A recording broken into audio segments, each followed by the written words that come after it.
कहानी की शुरुआत होती है एक हाउस पार्टी से।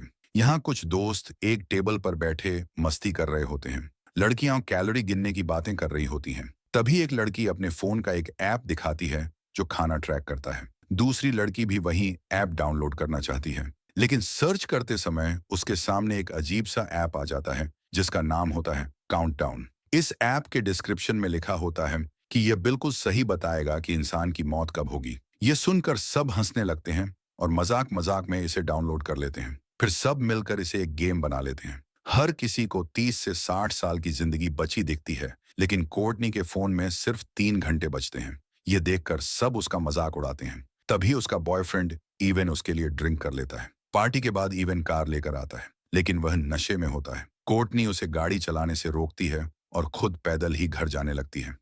रास्ते में उसके फोन पर ऐप का एक डरावना मैसेज आता है, यूजर एग्रीमेंट तोड़ दिया गया है। अब उसे लगता है जैसे कोई उसका पीछा कर रहा हो। ऐप की स्क्रीन पर सिर्फ 2 मिनट का समय बचा होता है। डर के मारे कोर्टनी घर के अंदर भागती है, फोन बंद कर देती है और बाथरूम में चली जाती है। वहां उसे लगातार अजीब सा डर महसूस होता है, जैसे कोई पास ही छुपा हो। तभी अचानक ऊपर से एक काली परछाई उसे पकड़कर जमीन पर गिरा देती है। उसका सिर जोर से टकराता है और उसके फोन पर काउंटडाउन 0 हो जाता है। जैसे ही कोर्टनी के फोन का काउंटडाउन 0 होता है, उसकी मौत हो जाती है। दूसरी तरफ उसका बॉयफ्रेंड इवन कार चलाते समय एक्सीडेंट का शिकार हो जाता है। गाड़ी का वही हिस्सा बुरी तरह से टूट चुका होता है जहां कोर्टनी बैठने वाली थी। अब कहानी का दूसरा किरदार सामने आता है, क्विन। क्विन एक नर्स होती है और उसे अस्पताल में मरीजों की देखभाल करनी होती है। लिफ्ट से बाहर निकलते हुए वह एक कमरे में जाती है जहां एक मरीज ने अपना खाना अधूरा छोड़ा होता है। क्विन समझ जाती है कि वह कहाँ मिलेगा। वह मरीज दरअसल इवन ही होता है, जो अस्पताल के बंद हिस्से की बालकनी पर बैठा होता है। क्विन उसके पास बैठकर उससे हल्की फुल्की बातें करती है ताकि वह सर्जरी से पहले थोड़ा आराम महसूस करे। लेकिन इवन उसे काउंटडाउन ऐप दिखाता है जिसमें उसकी जिंदगी के 19 घंटे बचे होते हैं। इवन डरते हुए बताता है कि उसकी गर्लफ्रेंड की मौत भी इसी ऐप ने सही बताई थी। अब उसे लगता है कि वही उसकी मौत की भी भविष्यवाणी कर रहा है। क्विन उसे समझाती है कि यह सब बकवास है और उसे उसके कमरे में वापस ले आती है। रास्ते में उनकी मुलाकात एमी से होती है, जो बताती है कि क्विन ने नर्स की परीक्षा पास कर ली है। इसी खुशी में अस्पताल के लोग केक काटते हैं और सब मिलकर जश्न मनाते हैं। मस्ती के दौरान क्विन मजाक में काउंटडाउन ऐप का जिक्र करती है। कुछ लोग बताते हैं कि उन्होंने इसके बारे में पहले ही सुना है। सब हंसते हैं जब स्कॉट और डॉक्टर सुलिवन ऐप चेक करते हैं और उन्हें 50 साल से ज्यादा की उम्र बची दिखती है। तभी अचानक एक आदमी भागते हुए अंदर आता है, अपनी पत्नी को उठाए हुए, जो ड्रग्स की ओवरडोज से बेहोश हो चुकी होती है। डॉक्टर तुरंत वहीं पर चेक करता है और एमी क्विन से दवाइयों वाला किट लाने को कहती है। दवा देने के बाद वह औरत होश में आ जाती है। शाम को काम खत्म होने के बाद क्विन घर जाने लगती है। तभी उसके फोन पर उसी काउंटडाउन ऐप का विज्ञापन आता है। उत्सुकता में वह भी ऐप डाउनलोड कर लेती है और अपने सारे डिटेल्स भरकर एग्रीमेंट स्वीकार कर लेती है। जब क्विन ऐप डाउनलोड करके अपनी डिटेल भरती है तो उसमें लिखा आता है कि उसकी जिंदगी में सिर्फ 2 दिन से थोड़ा ज्यादा समय बचा है। यह देखकर क्विन हैरान रह जाती है। अचानक लिफ्ट में डॉक्टर सुलिवन आता है और उस पर फ्लर्ट करने लगता है। क्विन किसी तरह मुस्कुराकर उसे टाल देती है। उसी रात घर पर बैठकर वह अपने नर्सिंग के डॉक्यूमेंट पूरे कर रही होती है। तभी उसे एक समस्या आती है और मदद के लिए वह स्कॉट को कॉल करती है। स्कॉट कहता है कि उसे अपने जन्म प्रमाण पत्र की जानकारी डालनी होगी। क्विन के पास वह कागज नहीं होता, इसलिए वह अपने पापा के घर जाती है। वहां मम्मी के कागजात पलटते पलटते उसे अपना सर्टिफिकेट मिल जाता है। तभी उसे अलमारी से कुछ आवाज सुनाई देती है। जब वह अलमारी खोलती है तो उसमें उसकी छोटी बहन जॉर्डन अपने बॉयफ्रेंड के साथ छुपी होती है। उसका बॉयफ्रेंड तुरंत भाग जाता है और कपड़े पहनकर घर से निकल जाता है। क्विन गुस्से में जॉर्डन को डांटती है, लेकिन जॉर्डन भी उससे नाराज हो जाती है और कहती है कि माँ की मौत के बाद वह कभी उसे देखने भी नहीं आती। थोड़ी देर बाद क्विन अपनी बहन से माफी मांगने जाती है और पढ़ाई पूरी होने की खुशखबरी देती है। उसी समय उनका पिता कमरे से बाहर आता है और क्विन को देखकर खुश हो जाता है। वह कहता है कि एक दिन सबको मिलकर उनकी माँ की कब्र पर जाना चाहिए। अगले दिन इवन की सर्जरी का समय आता है। वह अपने फोन पर देखता है कि उसकी मौत में अब सिर्फ 3 मिनट बचे हैं। घबराकर वह कमरे से बाहर निकलता है, लेकिन तभी उसके फोन पर ऐप का नोटिफिकेशन आता है, यूजर एग्रीमेंट तोड़ दिया गया है। इवन शीशे में देखता है तो उसके पीछे एक डरावनी परछाई नजर आती है, लेकिन पीछे मुड़कर देखने पर वहां कोई नहीं होता। डरा हुआ इवन सीढ़ियों की तरफ भागता है, मगर ऐप लगातार काउंटडाउन की आवाज देता रहता है। अंधेरे सीढ़ियों में उसे किसी के कदमों की आहट सुनाई देती है। वह अपने फोन की लाइट जलाकर देखता है, लेकिन नीचे कोई नहीं दिखता। जब वह ऊपर देखता है तो उसे ऐसा लगता है जैसे कोर्टनी खड़ी हो, पर असल में वो कोई और भयानक साया होता है और वह तेजी से इवेन की तरफ बढ़ रहा होता है। इवेन का फोन सीढ़ियों से गिर जाता है और जैसे ही काउंटडाउन 0 तक पहुंचता है, इवेन भी नीचे गिर जाता है। कुछ देर बाद क्विन काम पर आती है और एमी उसे इवेन के बारे में बताती है। क्विन को अचानक ऐप याद आता है और वह थोड़ा परेशान हो जाती है। वह इवेन के कमरे जाती है और देखती है कि उसकी सहकर्मी चीजें पैक कर रही हैं। क्विन कहती है कि वह अब इसे संभाल लेगी। वह इवेन का फोन ढूंढती है और समझती है कि उसे फोन खोलने के लिए इवेन का फिंगरप्रिंट चाहिए। वह बेसमेंट में जाकर उसका शरीर देखती है और पहले उसका अंगूठा इस्तेमाल करती है, लेकिन काम नहीं करता। फिर वह उसका चेहरा इस्तेमाल करती है और आखिरकार फोन खुल जाता है, लेकिन काउंटडाउन पहले ही 0 हो चुका होता है। तभी इवेन का हाथ नीचे गिरकर क्विन को छूता है और वह फोन गिरा देती है। जब वह फोन उठाती है तो देखती है कि इवेन का सिर मुड़ा हुआ है और वह उसे घूर रहा है। क्विन डर कर उसका शरीर फिर से फ्रीजर में रख देती है। क्विन अपने फोन में देखती है कि उसकी जिंदगी में अब सिर्फ 2 दिन से भी कम बचे हैं। काउंटडाउन उसी समय दिखाता है जब वह अपने पिता और बहन के साथ मां की कब्र पर मिलने वाली है। वह अपने पिता को कॉल करके उनका प्लान कैंसिल कर देती है। तभी अब नोटिफिकेशन भेजता है, यूजर एग्रीमेंट टूटा हुआ है। कमरे में कुछ छाया सी दिखाई देती है, लेकिन क्विन लौट कर देखती है तो वहां कोई नहीं होता। तभी डॉक्टर सुलिवन उसे डराता है। वह क्विन से मदद करने को कहता है, लेकिन क्विन मशीन को ठीक से इस्तेमाल नहीं कर पाती। वह जाने की कोशिश करती है, लेकिन डॉक्टर उसे रोकता है और अजीब तरीके से उसे आराम देने की कोशिश करता है। डॉक्टर फिर से उसके पास आता है और फ्लर्ट करता है, लेकिन क्विन साफ मना कर देती है। क्विन एमी को यह सब बताने दौड़ती है, लेकिन उससे पहले डॉक्टर उसे बुला लेता है और वह कुछ नहीं कह पाती। उस रात क्विन ऐप को डिलीट करने की कोशिश करती है, लेकिन वह नहीं हटता। वह ऑनलाइन सर्च करती है और कोर्टनी के बारे में जानकारी पाती है। वह एक वीडियो देखती है जिसमें एक लड़की ऐप के बारे में गुस्से में बातें कर रही होती है और कहती है कि वह अजीब चीजें देख रही है, जैसे उसकी मृत कजिन। अचानक वीडियो में लड़की कहती है कि उसका समय खत्म हो गया है। फिर वह कुछ देखती है, चिल्लाती है और अपना फोन गिरा देती है। क्विन वीडियो के कमेंट्स देखती है और सब उसे फेक कहते हैं। थोड़ी राहत महसूस करके वह अपना लैपटॉप बंद कर देती है, लेकिन तभी अचानक वह मृत इवेन को देखती है। उसके फोन पर फिर से नोटिफिकेशन आता है। घबरा कर वे फोन तोड़ देती है, लेकिन फिर भी काउंटडाउन चालू रहता है। डर के मारे क्विन अपनी कार में बैठकर सो जाती है। सुबह उसकी बहन जॉर्डन उसे जगाती है। दोनों उसके अपार्टमेंट जाती हैं और जॉर्डन टूटे हुए फोन को देखकर शॉक में रह जाती है। वह ऐप देखती है और कहती है कि क्विन के पास अब सिर्फ 1 दिन बचा है। क्विन हंसते हुए मजाक करती है और फिर जॉर्डन से कहती है कि वह उसके साथ रह सकती है, क्योंकि उनके पिता अचानक काम पर चले गए हैं। जब क्विन मना कर देती है, जॉर्डन गुस्से में बाहर चली जाती है। उसी समय ऐप फिर से बीप करता है और क्विन टूटे स्क्रीन पर अपने उंगली से खरोंच लेती है। कुछ देर बाद क्विन दुकान में जाती है और नया फोन खरीदती है। जैसे ही वह फोन खोलती है, ऐप देखने की कोशिश करती है। नए फोन में भी ऐप दिखाई देता है।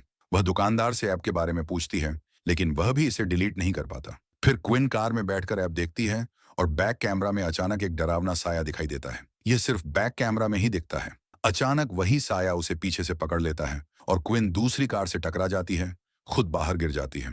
दूसरी कार का ड्राइवर चिल्लाता है, लेकिन दुकान वाला ग्राहक उसे डराकर भगा देता है। वह क्विन को दिखाता है कि उसके पास भी वही ऐप है। बाद में क्विन और मैट बार में बैठे ऐप के बारे में बात करते हैं। क्विन कहती है कि उन्हें फिर से यूजर एग्रीमेंट देखना चाहिए। मैट वहां मौजूद पागल आदमी से ऐप डाउनलोड करने को कहता है। जैसे ही वह टर्म्स और कंडीशंस पेज पर पहुंचता है, क्विन पढ़ना शुरू करती है। उसमें लिखा होता है कि उन्हें अपनी किस्मत माननी होगी। पागल आदमी फिर भी एग्रीमेंट स्वीकार कर देता है और ऐप बताता है कि वह 91 साल तक जिएगा। क्विन और मैट अस्पताल जाते हैं और एक पुजारी से मिलते हैं। वे उससे पूछते हैं कि वह राक्षसों के बारे में क्या जानता है। पुजारी कहता है कि वह उन पर विश्वास नहीं करता और उन्हें किसी और के पास भेज देता है। मैट रेस्टरूम जाता है और तभी कोई उसके स्टॉल में घुसने की कोशिश करता है। वह देखता है कि दरवाजे के नीचे एक नंगे पैर वाला बच्चा है। जैसे ही मैट हाथ धो रहा होता है, उसे किसी स्टॉल में किसी के रोने की आवाज सुनाई देती है। जब वह जांच करने जाता है तो वही नंगे पैर वाला बच्चा फिर दिखाई देता है, जो स्टॉल्स के बीच से बिना रुके चल रहा होता है। बच्चा आखिरी स्टॉल पर रुकता है। तभी लाइट चली जाती है और मैट उस स्टॉल की तरफ जाता है। अंदर कुछ नहीं होता, लेकिन पीछे कुछ प्रकट होता है और उसका नाम पुकारता है। अचानक वह उस पर हमला कर देता है और जैसे ही लाइट वापस आती है, वह गायब हो जाता है। इस दौरान एमी क्विन को एचआर और डॉक्टर सुलिवन की मीटिंग में ले जाती है। डॉक्टर सुलिवन कहता है कि यह क्विन थी जिसने उसे घेर लिया। एचआर वाला कहता है कि क्विन को सस्पेंड किया जाएगा, लेकिन क्विन अपनी बात बताना शुरू कर देती है। एमी उसे टोकती है, लेकिन क्विन गुस्से में वहां से चली जाती है। मैट उसका इंतजार कर रहा होता है, लेकिन वह उसे नहीं बताता कि क्या हुआ। उसे लगातार उस डरावनी चीज की आवाज सुनाई देती रहती है जिसने उस पर हमला किया था। फिर दोनों एक चर्च में जाते हैं ताकि उस आदमी को ढूंढें जिसके बारे में दूसरे पुजारी ने बताया था। वे उसे उसके ऑफिस में पाते हैं। वह बहुत उत्साहित होता है जब वे उससे राक्षसों के बारे में पूछते हैं। वह तुरंत एक प्राचीन कहानी बताता है। कहानी में एक राजकुमार को एक बूढ़ी जिप्सी औरत से एक स्क्रॉल मिलता है जो सही समय बताता है जब उसकी मौत होगी। जिप्सी उसे चेतावनी देती है कि वह अपनी किस्मत बदलने के लिए इस जानकारी का इस्तेमाल न करे, लेकिन राजकुमार चेतावनी नहीं मानता और जिप्सी के पास वापस जाकर कहता है कि मौत उसके पीछे है। जिप्सी उसे बताती है कि यह मौत नहीं बल्कि एक राक्षस है जो उसे तब तक सताएगा जब तक उसकी मौत स्क्रॉल में बताई गई है। वह उन्हें सुझाव देता है कि किसी को ऐप हैक करने के लिए ढूंढे। वे दुकान वाले डेरेक के पास जाते हैं और उसे मदद के लिए रिश्वत देते हैं। डेरेक ऐप के बारे में जानता है और उनके विश्वास का मजाक उड़ाता है, लेकिन फिर भी उसे हैक कर देता है। ऐप का कोड लैटिन में होता है। वे ऐप के कोड में उन सभी लोगों के काउंटडाउन भी ढूंढते हैं जो ऐप इस्तेमाल कर रहे हैं, जिसमें डेरेक का भी होता है। वह सभी काउंटडाउन के पैरामीटर बदल देता है, फिर क्विन की तलाश करता है। वे उसकी बहन जॉर्डन का काउंटडाउन भी ढूंढते हैं। उसका टाइम क्विन के लगभग समान होता है, इसलिए डेरेक उसे बदल देता है। मैट और क्विन डेरेक का शुक्रिया अदा करते हैं जिसने उनके काउंटडाउन बदल दिए थे। इसके बाद क्विन मैट से कहती है कि वह रात को उसके साथ ही रुके। दोनों सोने की तैयारी करते हैं और डर की वजह से कमरे की लाइट्स भी जलती छोड़ देते हैं। बातों बातों में मैट अपने मरे हुए भाई की कहानी सुनाता है और क्विन अपनी माँ के बारे में बताती है। दोनों के रिश्ते अपने परिवार से मौत से पहले ठीक नहीं थे। दोनों सो रहे होते हैं, तभी अचानक लाइट चली जाती है। क्विन को कमरे के बाहर कुछ सुनाई देता है। वह मैट को जगाने की कोशिश करती है, लेकिन उसके पास बिस्तर पर असली मैट नहीं बल्कि वही डरावना दानव होता है। जब असली मैट कंबल हटाता है तो दानव गायब हो जाता है, लेकिन अब फिर से उनके पुराने काउंटडाउन पर लौट आता है। क्विन को अपनी बहन जॉर्डन का टाइम याद आता है। इसी बीच जॉर्डन अपने कमरे में होती है, तभी उसका फोन बजता है। वह देखती है कि उसका काउंटडाउन बदल चुका है। तभी उसके सामने कुछ अजीब सा दिखाई देता है। अचानक कमरे की लाइट्स चली जाती हैं। जॉर्डन डर कर वापस अपने कमरे में लौटती है और दरवाजा बंद कर लेती है, लेकिन जब वह पीछे मुड़ती है तो दरवाजा फिर से खुला होता है। वह घबराकर बिस्तर के नीचे छिप जाती है। तभी उसे अपनी मरी हुई माँ की आवाज सुनाई देती है जो क्विन को पुकार रही होती है। अचानक उसका बिस्तर खिसक जाता है और उसकी मरी हुई माँ उसके सामने आ खड़ी होती है। जॉर्डन घबराकर दरवाजे की ओर भागती है और उसी समय क्विन और मैट वहां पहुंच जाते हैं। इसके बाद वे दानव वाले पादरी के पास जाते हैं। वह लैटिन भाषा में कोड पढ़ता है और बताता है कि यह एक श्राप है, लेकिन इसे तोड़ा जा सकता है। उसका कहना है कि अगर ऐप में दिखाए गए वक्त से किसी एक की भी जिंदगी थोड़ी देर के लिए बढ़ा दी जाए तो यह श्राप टूट जाएगा। उसकी योजना होती है कि वे आशीर्वाद दिए हुए नमक का एक चक्र बनाएं और उसमें तब तक छिपे रहें जब तक वक्त निकल न जाए। क्विन नमक को पेंट के साथ मिलाकर जमीन पर चक्र बनाती है और पादरी उसे आशीर्वाद देता है। जैसे ही घेरा तैयार होता है, वे मैट का काउंटडाउन देखते हैं। मैट घबराकर साइड में हट जाता है, लेकिन क्विन उसे चूम कर हिम्मत देती है। लाइट्स बंद हो जाती हैं और सब लोग उस घेर के अंदर छिप जाते हैं। दानव करीब आता है, लेकिन वह अंदर प्रवेश नहीं कर पाता। पादरी लगातार प्रार्थना करता है और उसे नर्क में भेजने की कोशिश करता है। तभी ऐप तेज आवाज करने लगता है। अचानक मैट को एक खिलौना रोबोट दिखाई देता है और उसका मरा हुआ भाई भी उसके सामने आकर उसे बहलाने लगता है। मैट घबराकर उस घेरे से बाहर निकल जाता है। दानव मैट को पकड़कर घसीट ले जाता है। क्विन उसके पीछे भागती है, लेकिन जैसे ही वह मैट तक पहुंचती है, अचानक एक कार उसे टक्कर मार देती है और मैट का काउंटडाउन खत्म हो जाता है। दूसरी तरफ जॉर्डन घायल हो जाती है।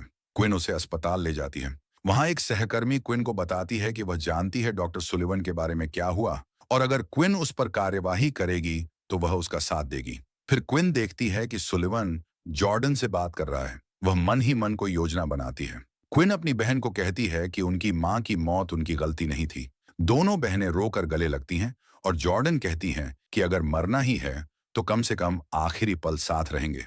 लेकिन क्विन सोच चुकी होती है कि वे मरेंगी नहीं। उसके पास एक प्लान है। क्विन डॉक्टर सुलिवन के पास जाती है और उसे मैनिपुलेट करने की कोशिश करती है। वह उसे बंद विंग तक बुलाती है। वहां पहुंचते ही क्विन अचानक उस पर हमला करती है और उसे मारकर काउंटडाउन तोड़ने का सोचती है। तभी जॉर्डन आ जाती है और उसे रोक देती है। तभी दानव डॉक्टर को खींच ले जाता है। क्विन को लगता है कि अगर डॉक्टर को उसके टाइम से पहले मार दिया जाए तो श्राप टूट सकता है। वह उसे ढूंढने निकल पड़ती है। दूसरी ओर जॉर्डन का ऐप दिखाता है कि उसके पास सिर्फ 2 मिनट बचे हैं। दानव उसके पीछे लग जाता है। जॉर्डन डर कर छिपने की कोशिश करती है, लेकिन ऐप की आवाज उसकी लोकेशन बता देती है। तभी एक फ्रीजर अपने आप खुल जाता है और जॉर्डन देखने जाती है, लेकिन दानव उसे खिड़की से बाहर फेंक देता है। उसका समय लगभग खत्म हो जाता है। उसी वक्त क्विन पहुंच जाती है। वह खुद पर सीरिंज लगाकर दानव को धमकाती है कि अगर उसने जॉर्डन को नहीं छोड़ा तो वह खुद को मार देगी। दानव जॉर्डन की मां का रूप लेकर क्विन को बहकाने की कोशिश करता है, लेकिन क्विन समझ जाती है। वह अपने अंदर मॉर्फिन इंजेक्ट कर देती है और काउंटडाउन खत्म होने से पहले ही मर जाती है। दानव गुस्से से चिल्लाता है क्योंकि क्विन अपनी मौत खुद चुनकर श्राप तोड़ देती है। जॉर्डन अपनी बहन के शव पर रोती है। तभी उसे क्विन के हाथ पर लिखा एक और दवा का नाम दिखता है। पास लुढ़कती बोतल उठाकर वह उसे क्विन को लगाती है और मॉर्फिन का असर खत्म हो जाता है। धीरे धीरे क्विन की सांसें लौट आती हैं। कुछ समय बाद क्विन, जॉर्डन और उनका पिता उनकी मां की कब्र पर जाते हैं। जाते जाते अचानक क्विन के फोन पर नोटिफिकेशन आता है, काउंटडाउन ए बीटा वर्जन इंस्टॉल्ड, यानी डर अब भी खत्म नहीं हुआ। और एंड क्रेडिट सीन में डेरेक एक लड़की के साथ डेट पर बैठा होता है। लड़की उससे निराश होकर वॉशरूम चली जाती है। तभी डेरेक के फोन पर काउंटडाउन नोटिफिकेशन आता है। अचानक लाइट चली जाती है और उसके बाद सुनाई देती है डेरेक की दहशत भरी चीखें। और इसी सीन के साथ ये फिल्म यहीं खत्म हो जाती है।